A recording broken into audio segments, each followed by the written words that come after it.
ढेंकीकुट रथयात्रा संपन्न। ढेंकीकुट ठारे प्रभु जगन्नाथ बड़ भाई बलभद्र एवं भौणी सुभद्रा को नहीं माउसी माँ गुंडीचा मंदिर को विजय करिसेंती। एथिपाई तीन ठाकुर को पहंडी विजय कराइथिला। परे रामचंद्र साहू छेरा पहरा करथिले। पूजक माने यथाविधि पूजार्चना पर रथ टଣା आरंभ होइतिला। संध्या 8टारे रथ गुंडीचा मंदिर में पहुंचीला।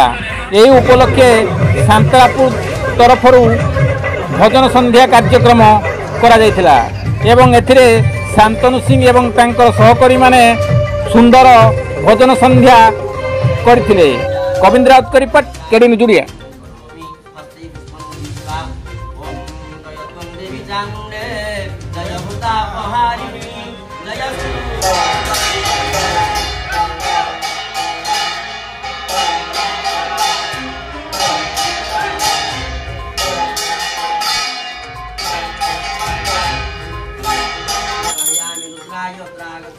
ओम विष्णुम्य नमः।